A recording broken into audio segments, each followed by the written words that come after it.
예수께서 그들이 그 사람을 쫓아냈다 하는 말을 들으셨더니 그를 만나사 이르시되 내가 인자를 믿느냐?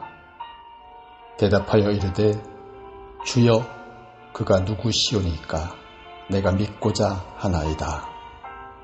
예수께서 이르시되 내가 그를 보았거니와 지금 너와 말하는 자가 그이니라. 이르되 주여 내가 믿나이다 하고 절하는지라. 예수께서 이르시되 내가 심판하러 이 세상에 왔으니 보지 못하는 자들은 보게 하고 보는 자들은 맹인이 되게 하려 함이라 하시니, 바리새인 중에 예수와 함께 있던 자들이 이 말씀을 듣고 이르되 우리도 맹인인가? 예수께서 이르시되 너희가 맹인이 되었더라면 죄가 없으려니와 본다고 하니 너희 죄가 그대로 있느니라. 할렐루야. 여러분, 오늘 저와 여러분이 함께 은혜 나눌 말씀은 요한복음 9장 35절에서 41절까지의 말씀입니다. 지금으로부터 2000년 전 유대의 한 마을에 가난한 집에서 아이가 태어났습니다. 그런데 안타깝게도 그 아이는 앞을 볼 수 없는 장애인이었습니다. 당시에 그런 아이가 태어났다는 건 엄청난 저주라고 생각했습니다. 모든 고난과 고통은 다 죄 때문이다 라고 여겼던 시대였기 때문입니다.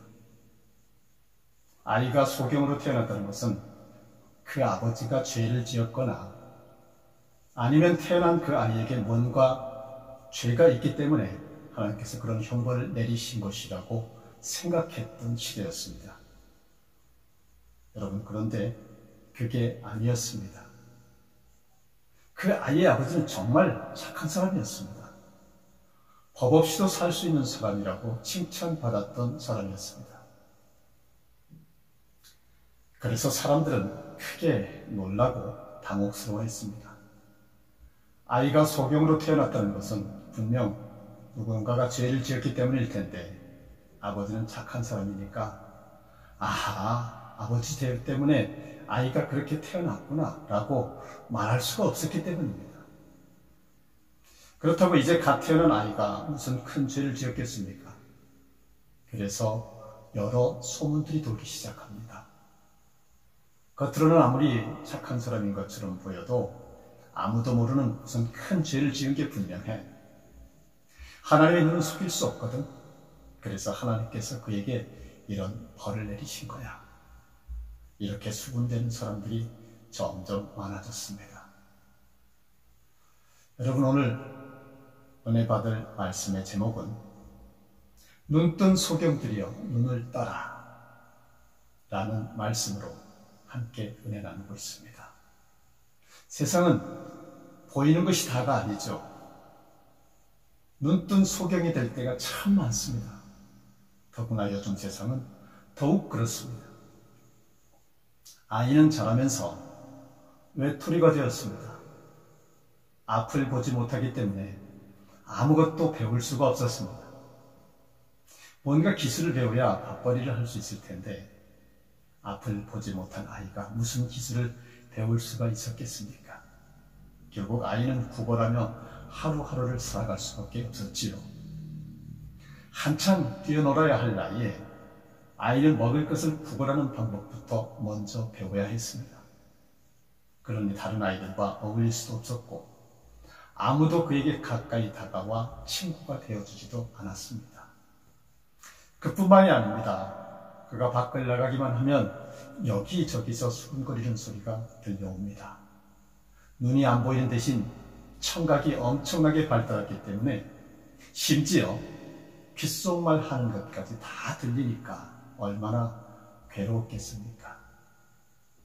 죄는 말이야, 아버지가 정말 무슨 큰 죄를 지은 게 분명해. 아니야, 아이가 원래 낳을 때부터 뭔가 죄를 안고 태어난 게 맞지 않을까?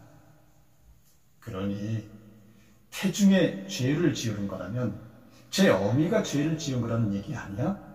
등등 이런 소리들을 들을 때마다 부모는 부모대로, 아이는 아이대로 찢어지는 고통을 느껴야 했습니다.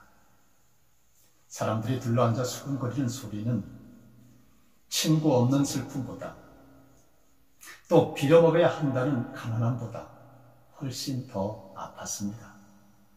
그렇게 그는 10수년을 살았습니다. 그날도 그 아이는 여느 날과 마찬가지로 길거리에서 구걸을 하고 있었습니다. 그때 한 무리의 사람들이 지나가는 소리가 들렸는데 그들이 하는 말을 들어보니 나사렛에서 온 예수라는 랍비와 그를 따르던 사람들이었습니다. 그들이 지나가면서 아마도 구걸 중인 소경 아이를 본 모양인데 그들 향해 누군가 이렇게 말하는 소리가 들려옵니다. 랍비여, 이 아이가 앞을 보지 못한 채 태어난 것이 누구의 죄 때문입니까?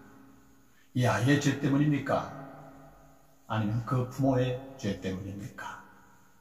그 아이는 지금까지 그런 식으로 수군대는 소리들을 수도 없이 들어왔습니다. 예수라는 랍비도 아이의 죄라고 말하거나 아니면 아이 부모의 죄라고 말씀하실 게 뻔한 일이었습니다. 그런데 그게 아니었습니다. 전혀 다른 것이었습니다. 이 아이가 앞을 보지 못한 채 태어난 것은 이 아이의 죄 때문도 아니고 그 부모의 죄 때문도 아니다. 다만 하나님께서 이 아이를 통해서 당신이 하시는 일을 나타내고자 하실 뿐이다. 이 말의 아이는 물론 모든 사람들이 다 듣고 놀랐습니다. 분명 지금까지 10수년 동안 논쟁거리로 됐던 것은 누구의 죄 때문에 이 아이가 앞을 보지 못한 죄인으로 태어났느냐 하는 것이었습니다. 그런데 예수라는 랍비는 누군가가 죄를 지었기 때문이 아니라 하나님께서 당신의 하시는 일을 나타내시고자 하신다라고 말씀을 하신 것입니다. 그러니 놀라지 않을 수가 없었지요. 어쩌면 그 말에 가장 놀란 사람은 다름 아닌 앞을 보지 못한 채 태어난 그 아이였을지 모릅니다. 지금까지 사람들은 자신을 두고 논쟁을 벌여왔습니다. 그리고 자신을 마치 죄인 취급하듯 대했습니다. 사람들의 표정을 볼 수는 없었지만 그들이 수군거리는 것을 들으면서 그들이 자신을 어떻게 생각하는지 너무도 잘 알고 있습니다. 지금까지 만나본 사람들, 자신에게 적성하느라 동전을 던져주는 사람들은 많이 있었지만 자신에 대해서 예수라는 랍비처럼 이야기하는 사람은 단 한 사람도 만나보지 못했었습니다. 자기가 이렇게 앞을 보지 못하는 불쌍한 사람으로 태어나 저주받은 인생을 살아온 것이 내 죄 때문도 아니고 아버지의 죄 때문도 아니라고 말씀하실 때에 한편으로는 고맙기도 했습니다. 그러나 또 한편으로는 이런 소경으로 태어난 것이 어찌 하나님의 일을 드러내는 일일까? 라고 하는 의구심을 떨쳐버릴 수가 없었습니다. 이해할 수 없는 말씀을 듣고 혼란한 마음을 추스리고 있는데 자기 주변에서 뭔가 일어나고 있는 것을 느낄 수가 있었습니다. 랍비라는 예수 그분이 자기 앞에 오더니 땅에 침을 탁 하고 뱉는 것입니다. 그리고는 그 침으로 땅에 있던 진흙을 개어 눈에 발라주고 미처 뭐라고 대답할 틈도 주지 않고 그 랍비가 자신에게 이렇게 말합니다. 실로암 못에 가서 씻어라. 여러분, 이 말은 실로암 연못에 가서 눈만 씻는 것이 아니라 온 몸을 씻으라고 하는 것입니다. 예루살렘에는 연못이 두 개가 있습니다. 하나는 실로암이고 다른 하나는 베데스다입니다. 그런데 베데스다는 간헐천이었기 때문에 물이 별로 깨끗하지가 않았습니다. 반면 실로암은 예루살렘 밖에 있는 기혼샘에서 비스기야 터널을 통해 계속해서 새로운 물이 흘러들어오기 때문에 식수로도 사용되기도 하고 예루살렘 성전에서 제의용으로 사용되기도 하는 아주 깨끗한 물을 담고 있는 신성한 연못이었습니다. 지금 랍비는 그 연못에 가서 몸을 씻으라고 말씀하신 것입니다. 앞을 보지 못하던 그 아이는 랍비의 그 말을 거부할 수가 없었습니다. 그분의 말에는 뭔가 모를 위험이 있기 때문입니다. 진흙을 이겨 눈에 발라주시면서 실로암 연못에 가서 몸을 씻으면 내 눈이 떠질 것이라고 말씀하신 것도 아니었습니다. 만일 눈을 뜨게 하실 요령이라면 진흙을 바른 눈만 씻고 오라고 하셔도 될 테인데 랍비는 몸을 씻고 오라고 말씀하신 것입니다. 도저히 이해할 수 없는 말씀이었습니다. 그러나 그는 거부할 수 없는 힘에 떠밀려 실로암에 가서 몸을 씻었습니다. 그런데 놀랍게도 실로암 연못에서 몸을 씻고 나자 눈이 보였습니다. 마치 신봉사에 눈이 떠진 것처럼 눈이 떠졌습니다. 앞이 보일 것입니다. 정말 말로만 듣던 기적이 일어난 것입니다. 지금까지 세상을 단 한 번도 본 적이 없는데 이제 보입니다. 실로암 연못에 모여드는 사람들도 보이고 자신이 지금까지 수도 없이 왕래했던 예루살렘의 화려함도 다 보입니다. 뿐만 아니라 자신을 낳아준 부모의 얼굴도 볼 수 있었습니다. 정말 꿈같은 일이 그에게 일어난 것입니다. 그에게 믿음은 이렇게 시작되었습니다.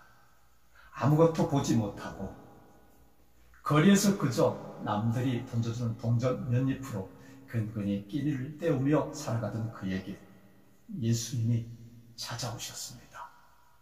지금까지 수많은 사람들이 자기 곁을 오고 갔지만 그 누구도 자신의 삶에 희망을 주지 못했습니다. 자신의 삶을 변화시켜주지 못했습니다. 사람들은 그저 동전 하나만 던져주고 지나쳐 갔을 뿐입니다. 그런데 예수님은 달랐습니다. 예수님은 자신을 조롱하거나 정죄하지 않았습니다. 아버지의 죄 때문이냐, 자신의 죄 때문이냐 하는 것으로 자신의 아픔을 아프게 하지도 않으셨습니다. 오히려 하나님께서 이 아이를 통해 무언가를 하실 것이라고 말씀하시고는 자신의 눈을 뜨게 해주셨습니다. 예수님은 그렇게 하시기 위해서 이 땅에 오신 분입니다. 하늘 영광의 보좌에 앉아 계셔야 할 하나님의 아들이신 예수님께서 인간의 몸을 입고 이 땅에 오신 것, 그 자체가 기적이고 축복인 것입니다. 그리고 그 주님께서 오늘 우리를 만나 주신다는 것도 기적이고 축복입니다. 사람들에게 죄인이라고 놀림받던 그 아이에게 찾아가신 것처럼 여전히 죄악 가운데서 하나님을 알지 못하고 죄 가운데에 헤매고 있는 우리를 찾아오신 것이 기적이고 축복입니다. 그리고 그분을 만남으로 우리의 믿음은 시작되었습니다. 우리의 축복은 시작되었습니다. 실로암 연못에서 몸을 씻고 눈이 떠진 그 아이는 정신을 차리고 예수님이 자신에게 진흙을 발라주었던 그 자리로 가보았습니다. 여전히 그곳에는 수많은 사람들이 모여 있었는데 예수님은 없었습니다. 예수님을 찾아 두리번거리고 있는데 사람들이 자기를 두고 수군거리기 시작했습니다. 저 사람 여기 앉아서 구걸하던 그 아이 아니야? 누군가가 그렇게 말하자 여기저기에서 그래 그 앞 못 보고 구걸하던 그놈이 맞아. 아니야, 얼굴은 비슷하게 생겼는데 그 아이가 아닌 것 같아. 그렇게 수군거리기 시작했습니다. 그러자 예수님 때문에 앞을 보게 된 소년이 분명하게 말합니다. 내가 당신들에게 구걸하던 그 사람 맞습니다. 예수라고 하는 분이 진흙을 이겨서 내 눈에 바르더니 실로암 연못에 가서 씻으라고 했습니다. 그분 말씀대로 실로암 연못에 가서 몸을 씻었더니 이렇게 눈을 뜨게 되었습니다. 예수님이 그 아이의 눈을 뜨게 해주신 날은 안식일이었습니다. 당시 안식일법에 의하면 예수님께서 진흙을 발라 소경의 눈을 뜨게 하신 것은 종교적으로 불법이었습니다. 안식일에는 손으로 진흙을 만들거나 바를 수 없을 뿐더러 사람을 치어서는 안 되기 때문이었습니다. 그래서 사람들 사이에서는 또 다른 논쟁이 일어났습니다. 안식일법을 어기면서 아이의 눈을 뜨게 한 그 사건을 하나님께서 베푸신 기적으로 인정할 수가 없다고 말하는 사람이 있는가 하면 소경이 눈을 뜨게 한 이런 기적은 분명 하나님께서 베푸신 기적이라고 주장하는 사람도 있었습니다. 사람들은 그 문제를 해결하기 위해서 이 아이를 바리새인들에게 데려갔습니다. 그리고는 지금까지 있었던 이야기를 다 말해주었습니다. 그러나 바리새인들도 결론을 내리지 못했습니다. 바리새인들 그 앞에 끌려간 아이는 바리새인들로부터 이런 질문을 받습니다. 예수라는 사람이 내 눈을 뜨게 하였는데 너는 그를 어떤 사람이라고 생각하느냐? 그러자 그 아이는 주저하지 않고 대답합니다. 예, 그분은 분명 선지자입니다. 예수님을 그 아이는 하나님께서 보내신 사람이라고 대답한 것입니다. 어쩌면 그는 실로암 연못에서 몸을 씻고 눈을 뜬 뒤에 이전에 있었던 자리로 돌아오면서 곰곰이 생각해 보았을 것입니다. 예수라는 그분이 어떤 분이기에 내 눈을 뜨게 해주실 수가 있었을까? 자신에게 내리신 하나님의 징벌이라고 그래서 평생 저주를 받은 몸으로 살아갈 수밖에 없다고 생각했던 자신을 그분은 하나님의 저주라고 말씀하지 않으셨습니다. 오히려 누구의 죄 때문이냐고 묻는 사람들의 질문에 하나님의 일을 나타내시려는 것이라고 말씀하셨습니다. 그리고는 자신의 눈을 뜨게 해주셨습니다. 그분은 보통 분이 아니었습니다. 그분은 분명 하나님께로부터 보내심을 받은 분임에 틀림이 없었습니다. 이런 결론에 이르자 그는 분명하게 대답할 수가 있었습니다. 예, 그분은 하나님께로부터 보내심을 받은 사람, 선지자임에 틀림이 없습니다. 여러분, 이 아이는 예수님을 만나 치유받은 것에 머물지 않았습니다. 그는 육체의 눈이 떠졌을 뿐만 아니라 예수님을 알아보는 눈도 뜨게 되었습니다. 나를 만나주신 그 예수님이 어떤 분인가? 그분이 누구이기에 내 삶에 이렇게 큰 기적을 베푸셨고 이런 변화를 주시는가? 그리고 그는 이렇게 결론을 내렸습니다. 그분은 하나님께서 보내신 하나님의 사람임에 틀림이 없다라고 말입니다. 신앙은 그렇게 성장합니다. 예수님을 만나는 것으로 신앙이 끝나는 것이 아닙니다. 예수님을 만나는 것이 신앙의 출발이라고 하면 그분이 어떤 분인지를 깨달아가는 과정은 신앙이 성숙해져가는 기간인 것입니다. 그리고 그 과정에서 분명하게 예수님이 나에게 어떤 분인지를 고백할 수 있어야 합니다. 그렇다면 여러분, 우리에게 예수님은 어떤 분이십니까? 예수님이 나에게 어떤 분인지 깊이 생각해 보셨습니까? 그리고 분명하게 고백할 수 있습니까? 예수님은 하나님의 아들이시라고, 십자가에 못 박혀 죽으신 예수님은 나의 죄를 씻어 나를 구원하신 나의 구주시라고 고백하실 수 있으십니까? 하나님께서는 베드로 사도를 통해 베드로전서 3장 15절에 너희 마음에 그리스도를 주로 삼아 거룩하게 하고 너희 속에 있는 소망에 관한 이유를 묻는 자에게는 대답할 것을 항상 준비하되 온유와 두려움으로 하고 라고 우리에게 말씀하십니다. 예수님을 알지 못하는 사람들이 우리에게 당신이 믿는 예수는 어떤 분이요? 당신은 왜 예수를 믿는 거요? 라고 물어볼 때 그들에게 말해줄 분명한 대답을 항상 준비하고 있으라는 말씀입니다. 우리가 그 대답을 하기 위해서는 예수님을 깊이 묵상해야 합니다. 나를 만나주신 예수님을 깊이 사랑해야 합니다. 그분이 나에게 어떤 분이셨는가를 깊이 생각해야 합니다. 성경은 우리에게 이렇게 권면합니다. 히브리서 3장 1절로 말씀해 그러므로 함께 하늘의 부르심을 받은 거룩한 형제들아 우리가 믿는 도리의 사도이시며 대제사장이신 예수를 깊이 생각하라 라고 말씀하십니다. 여러분, 참된 신앙은 주님을 만났다는 내적인 감격에 머물러서는 안 됩니다. 신앙이 내 안에 갇혀 있어서는 안 됩니다. 신앙의 내적인 감동과 감격은 반드시 삶과 언어를 통해 고백되고 표현되어야 합니다. 오늘 본문을 보면 바리새인들은 그 눈먼 아이의 아버지를 불렀습니다.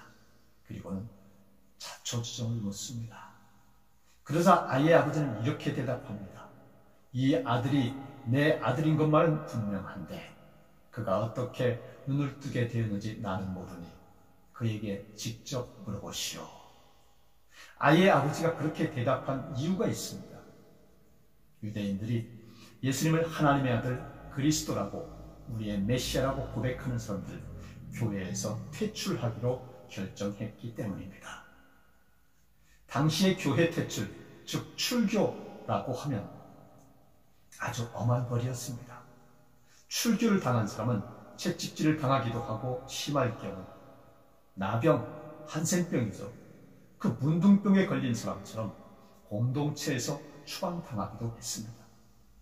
그렇게 출교를 명할 수 있는 사람들이 당시의 권력자인 바리새인들이었습니다. 그 아이의 부모도 그런 출교의 무서움을 잘 알고 있었기 때문에 일부러 대답을 회피했었던 것입니다. 그런데 예수님 때문에 눈을 뜬 그 아이는 자신이 출교당할 수 있음에도 불구하고 예수님을 하나님께로부터 온 선지자라고 분명하게 대답했습니다. 그 결과 그 아이는 정말로 출교를 당하고 말았습니다. 본문 35절 이하 그걸 기록했습니다. 예수께서 그들이 그 사람을 쫓아냈다 하는 말을 들으셨더니 그 아이는 절망과 저주를 안고 살아가야 할 자신의 운명을 바꿔놓으신 예수님께 대해서 달리 무엇라고 거짓말을 할 수가 없었습니다.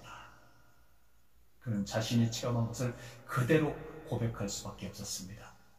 비록 출교라고 하는 무서운 징벌이 가해진다고 할지라도 자신을 만나주시고 자신을 고쳐주신 예수님에 대해서 분명하게 고백해야 했습니다. 예수님에 대한 믿음이 그 아이로 하여금 그렇게 하게 만들었습니다. 예수님을 하나님께서 보내신 분으로 믿는다는 것 때문에 고난을 당한다고 하더라도 결코 자신이 만난 예수님을 부인할 수가 없었던 것입니다. 비록 출교당해 가시밭길을 걸어가는 인생이 된다고 할지라도 자신을 사랑해 주신 예수님을 모른다고 부인할 수가 없었습니다. 세상으로부터 버림받는다 하더라도 나를 받아주신 주님이 계시기에 주님만 의지하게 살겠다고 하는 것입니다. 오늘 본문에 예수님께서 다시 그 아이를 만나셨습니다. 출교당했다는 안타까운 소식을 들으신 후였습니다. 그래서 예수님께서 그 아이에게 물으십니다. 내가 인자를 믿느냐? 아이는 그렇게 물어보신 그분이 누구인지 몰랐습니다. 예수님의 얼굴을 단 한 번도 본 적이 없기 때문입니다. 하지만 아이는 자신을 만나주시고 자신을 고쳐주신 예수님을 꼭 한번 만나보고 싶었습니다. 그래서 이렇게 되묻습니다. 주여, 그가 누구시오니까 내가 믿고자 하나이다.